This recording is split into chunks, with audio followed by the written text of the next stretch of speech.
জুলাইয়ের প্রথম শহীদ বীর যোদ্ধা শহীদ আবু সাঈদের কবর জিয়ারতের মধ্য দিয়ে রংপুরের পীরগঞ্জ হতে আমরা শুরু করছি। আপনারা সকলে জানেন, হাজারো মানুষের জীবনের বিনিময়ে, হাজার হাজার মানুষের রক্তের বিনিময়ে, হাজার মানুষের ত্যাগের বিনিময়ে যে নতুন বাংলাদেশ আমরা পেয়েছি, সেই নতুন বাংলাদেশকে করতে অবশ্যই পুরনো কাঠামো ভেঙে নতুন বন্দোবস্তের জন্য মৌলিক সংস্কার বাস্তবায়ন করতে হবে।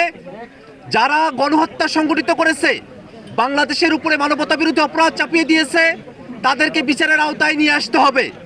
একই সাথে বাংলাদেশে পুরনো যে সংবিধান, এই মুজিববাদী সংবিধান ফেলে দিয়ে নতুন এক সংবিধান প্রণয়ন করতে গণপরিষদ নির্বাচনের আয়োজন করতে হবে। এই সব কিছুর মধ্য দিয়ে এক নতুন বাংলাদেশ পুনর্গঠিত হবে।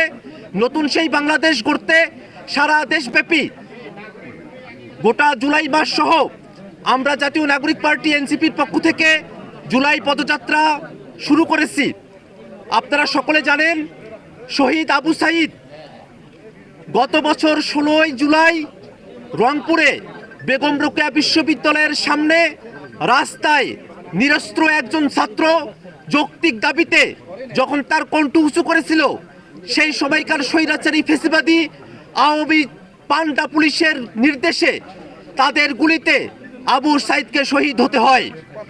আবু সাঈদের সমাধির পাশে এসে আমরা দাঁড়িয়েছি, আমরা কবর জিয়ারত করেছি। আবু সাঈদের সমাধি এমন এক জায়গা যেখান থেকে আমরা বাংলাদেশ গঠন করবার শক্তি পাই। আবু সাঈদের কবর এমন এক জায়গা যেখানে আমাদের শোকের সমাপ্তি ঘটে। আবু সাঈদের কবর এমন এক জায়গা যেখানে আমরা দ্রোহের শক্তি পাই। আবু সাঈদের কবর এমন এক জায়গা যেখান থেকে গোটা বাংলাদেশকে আমরা বিনির্মাণ করার সুযোগ পাই, শক্তি পাই। সে আবু সাঈদের কবরের পাশে এসে আমরা দাঁড়িয়েছি।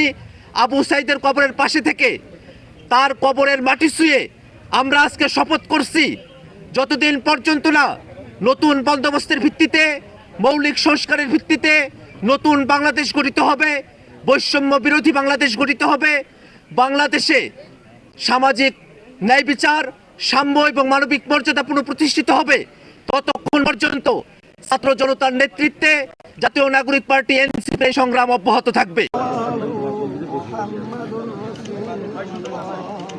আসসালামু আলাইকুম।